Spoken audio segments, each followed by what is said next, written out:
يا أيها الذين آمنوا إذا نودي للصلاة من يوم الجمعة فاسعوا إلى ذكر الله وذروا البيع ذلكم خير لكم إن كنتم تعلمون. بعد فقط وعن الإمام زين العابدين علي بن الحسين علیہ الصلاۃ والسلام اللهم صل على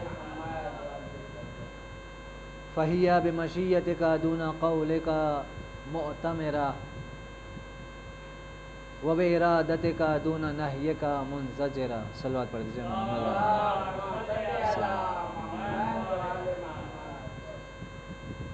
صحیفہ کاملہ کی دعا نمبر 7 کے سلسلے سے ہم لوگوں کی گفتگو چل رہی ہے. یہ وہ دعا ہے جو امام اپنے چاہنے والوں کو اور اپنے ماننے والوں کو، اسلام کا کلمہ پڑھنے والوں کے لیے اس بات کی طرف متوجہ کرایا آپ نے کہ مشکلات میں، سرسخت مشکلات اور پریشانیوں میں جب حالات ہمارے مزاج کے خلاف ہوں یا ہماری مرضی کے خلاف ہوں تو ان حالات میں کس طریقے سے خدا کی بارگاہ میں دعا مانگنا ہے. دیکھیے عام طور سے 2 طریقے ہیں جہاں ایک مخاطب کے لیے کلام پیش کرنے والا، بولنے والا یا اسپیکر اپنے سامنے والے سامعین کو 2 طریقے سے ان کے لیے فائدہ مند ہو سکتا ہے.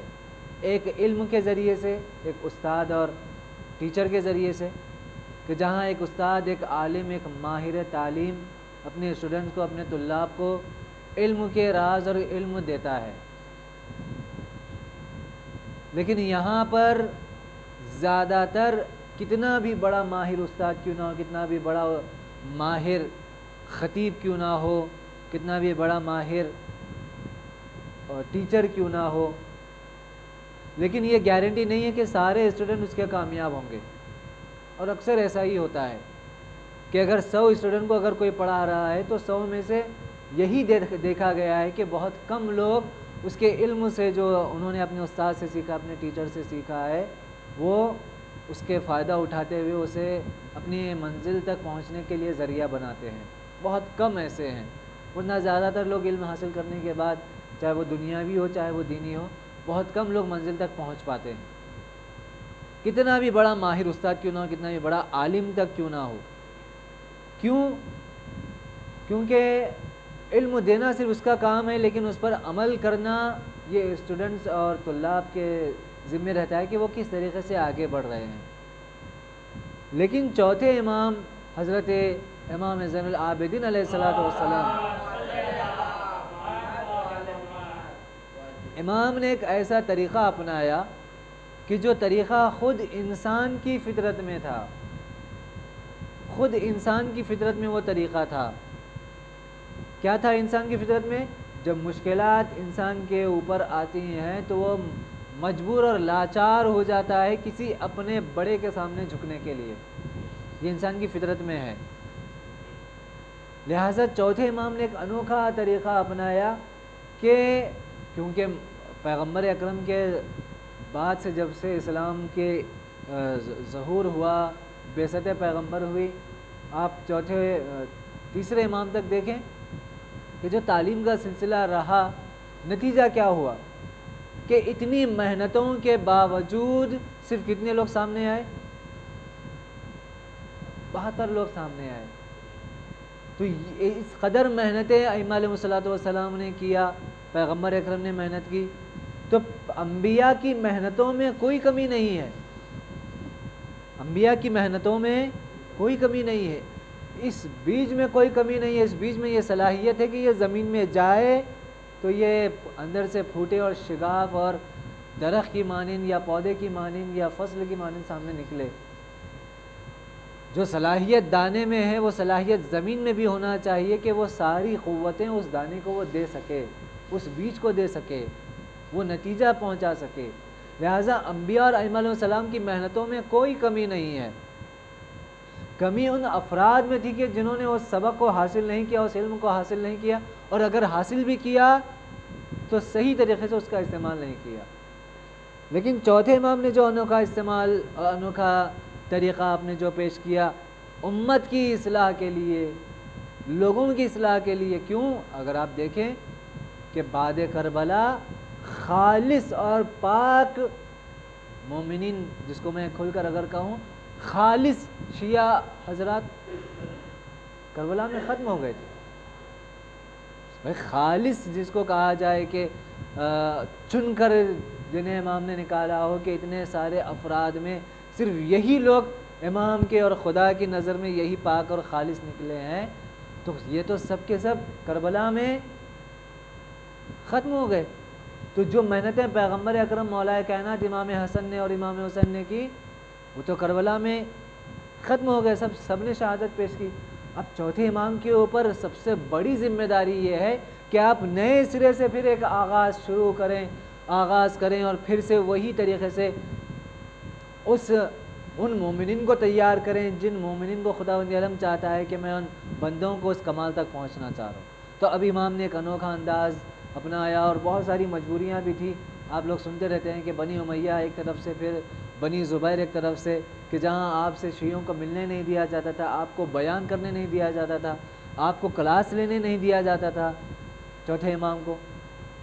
تو ایسے حالات میں امام نے ایک طریقہ اپنایا کہ فطرت انسانی میں یہ ہے کہ وہ مشکلات میں کسی اپنے بڑے کے سامنے گڑ گڑاتا ہے، وہ مشکلات میں کسی ایسے کو پکارتا ہے جسے وہ خدا مانتا ہے، جسے یہ مانتا ہے کہ میری مشکلات یہی حل کرے گا. لہذا امام نے دعا کا طریقہ اپنایا.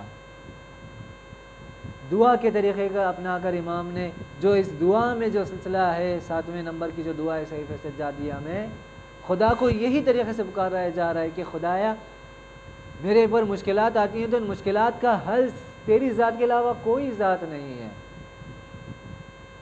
جہاں چاروں طرف سے سارے راستے بند ہوں اور چاروں طرف سے یہ راستے بند ہوں کہ اب میں کیا کروں. ایسا نہیں ہے کہ اب جس کے آخری مومنٹ پر جسے انسان کہتا ہے محاورہ ہے کہ اب یا زمین پھٹ کر میں اندر چلا جاؤں یا آسمان مجھے اوپر کھینچ لے. ایسے ماحول میں اگر انسان کسی کو امید کی نگاہ سے دیکھتا ہے تو اے خدا وہ صرف تیری ذات ہے. امام نے جب یہ سلسلہ شروع کیا تو اب 7ویں فقرے میں 7ویں سینٹنس میں امام آ کر فرماتے ہیں فَهِيَ بِمَشِيَّتِكَ دُونَ قَوْلِكَ مُعْتَمِرًا وَبِإِرَادَتِكَ دُونَ نَهْيِكَ مُنزَجِرًا. ارادہ اور مشیت، یہی دو خطبوں سے ہم لوگوں کی گفتگو چل رہی ہے کہ خدایا تیرے ارادے اور مشیت کے بغیر کوئی کام، کوئی جس کو کہا جائے کوئی چیز حرکت نہیں کر سکتی. اگر تیرا ارادہ اور مشیت ہے تو اگر چاہ لے کہ یہ انسان یہاں سے نہ اٹھے، تو اگر یہ چاہ لے کہ یہ ہوا ابھی ادھر نہ چلے، اگر تو چاہ لے، ایسا نہیں ہے کہ اگر کوئی چیز گری تو خدا چاہ ہی رہا تھا کہ وہ گرے، نہیں. اگر خدا چاہ لے کہ وہ نہ گرے تو پھر ساری دنیا گرانا چاہے نہیں گرے گا. اگر ساری دنیا چاہے اٹھانے کے لیے اور خدا چاہے کہ نہ اٹھے تو وہ نہیں اٹھ سکتا. لہذا ارادہ اور مشیت کا جو فلسفہ ہے، جو مفہوم ہے، جو میننگ ہے وہ ہمارے ذہنوں میں ہونا چاہیے کہ ارادہ اور مشیت الہی کسے کہتے ہیں. وہ دونہ نہی کا ارادت کا دونہ نہی کا منزجرا. خدایا تیرے ارادے کے بغیر کسی چیز میں اتنی قوت نہیں ہے کہ وہ تیرے ارادے کے خلاف جا سکے. دونہ نہی کا منزجرا، تیرے ارادے کے خلاف جا سکے. تو ہمارا اور خدا کے ارادے میں کیا فرق ہے؟ میں نے ارادہ کیا رات میں سونے کے وقت کہ میں صبح اٹھ کر نماز شب پڑھوں گا، یہ میرا ارادہ ہے، یہ میرا ارادہ ہے. یا میں نے ارادہ کیا کہ ابھی نماز کے بعد آپ سے کچھ کہوں گا کہ بھائی تھوڑا مسجد میں صاف صفائی کر دیں، یہ میں نے ارادہ کیا ہے. لیکن ارادے سے کیا آپ لوگوں کو علم ہوا کہ میرا ارادہ کیا ہے؟ کیا میرے ارادے سے وہ چیز وجود میں آئی؟ میرے ارادہ کرنے سے کیا آپ لوگوں کو علم غیب ہو گیا کہ ہاں ایسا سوچ رہے ہیں لہٰذا مسجد کو صفائی کی جائے؟ نہیں. جب تک کہ میں اپنی زبان پر نہیں لاؤں گا آپ کو میرے ارادے کا علم نہیں ہوگا، وہ چیز وجود میں نہیں آئے گی جو میں چاہ رہا ہوں۔ یہ ہمارا ارادے کی یا یہ ہمارے ارادے کی صلاحیت ہے یا یہ ہمارے ارادے کی کمزوری ہے، لیکن جب خدا ارادہ کرتا ہے تو خدا کو بولنے کی ضرورت نہیں ہے۔ بہت فرق ہے دیکھیے ہمارے ارادے میں اور خدا کے ارادے میں۔ خدا کو بولنے کی ضرورت نہیں ہے کہ کہیں سے کوئی آواز آئے، چونکہ خدا کا تو بدن نہیں ہے۔ ہمارے ارادے کو اگر میں اپنا ارادہ ظاہر کروں تو ہمارے ارادے کو ظاہر کرنے کے لیے زبان سے بولنا پڑے گا، یا مجھے لکھ کر دینا پڑے گا، یا اشارے کرنا پڑے گا کہ میں کیا بولنا چاہ رہا ہوں۔ لیکن خدا کے لیے ایسا نہیں ہے، تو خدا بولے گا نہیں، یا کہیں سے کوئی آواز نہیں آئے گی کہ اے درخت میں چاہ رہا ہوں کہ تو زمین سے اگ جا، یہ جب تک الفاظ نہیں آئیں گے تو درخت نہیں اگے گا۔ ایسا نہیں ہے خدا کے یہاں۔ خدا نے ارادہ کر لیا یعنی وہ کام ہو گیا، یعنی خدا نے ارادہ کیا تھا کہ یہ زمین اور آسمان 6 دن میں بنے، اس کا ارادہ ہی 6 دن میں بننے کا تھا، بنانے کا تھا۔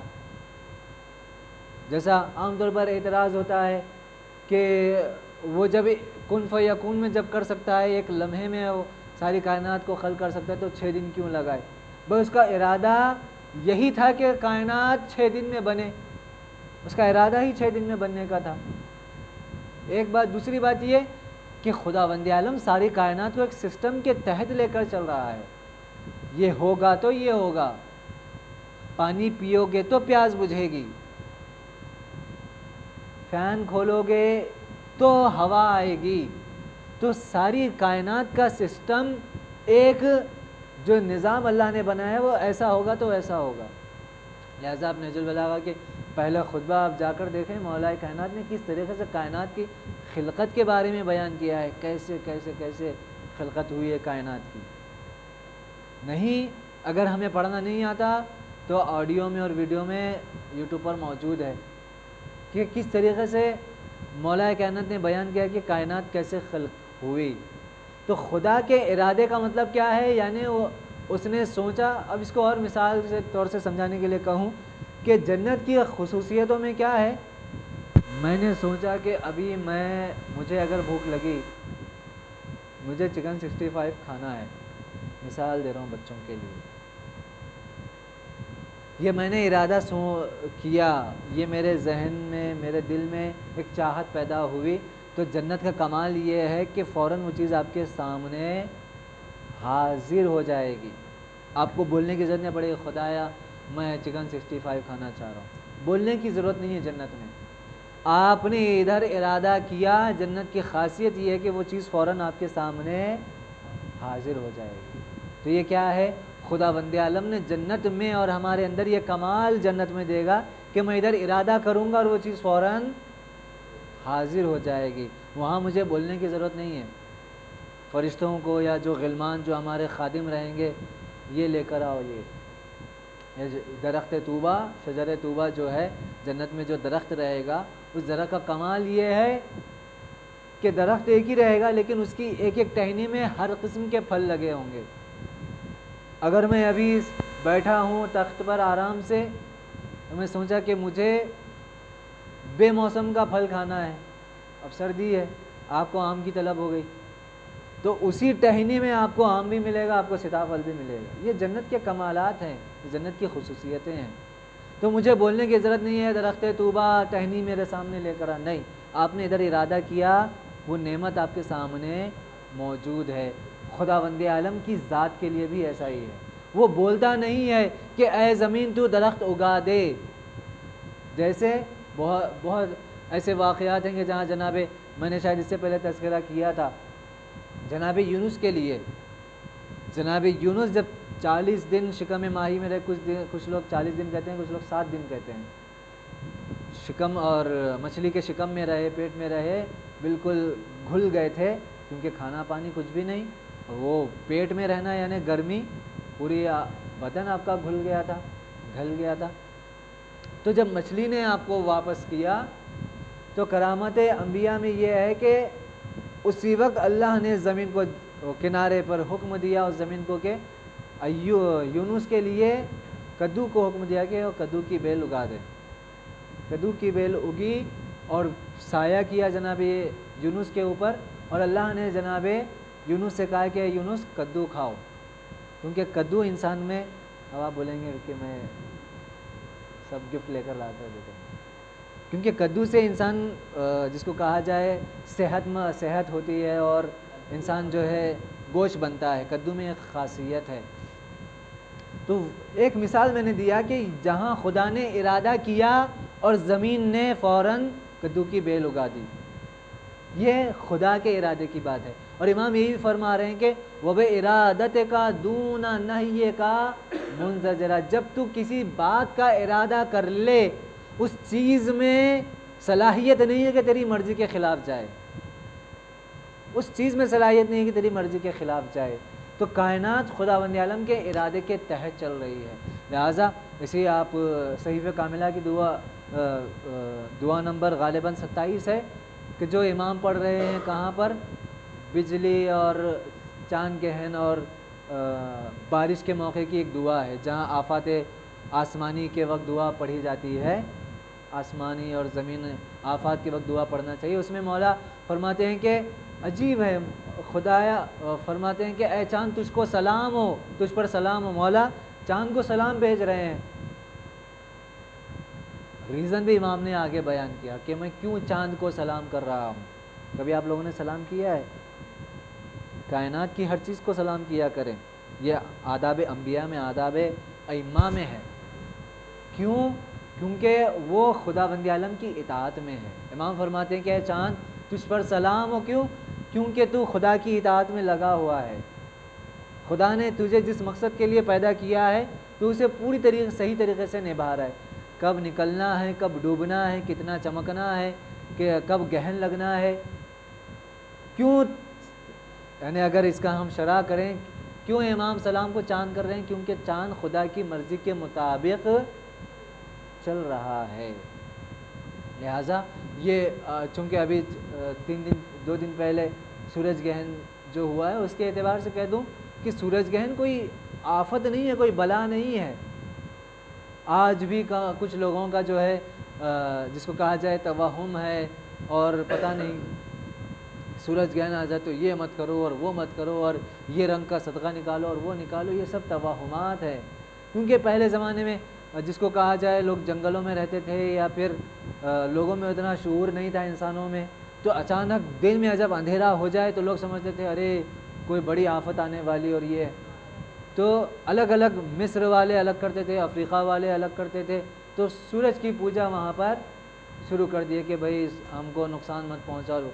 وہاں سے انسانوں میں توہمات آئے کہ بھائی سورج گہن یعنی کچھ ہم کو نقصان پہنچا رہا ہے۔ کچھ نقصان نہیں ہے، اسلامی اعتبار سے کچھ نقصان نہیں ہے۔ بس اسلام یہ کہتا ہے کہ جب بھی تمہیں ایسا کچھ محسوس کرو صدقہ نکال لو، یہ نماز آیات کا جو طریقہ بیان کیا گیا ہے وہ نماز پڑھ لو۔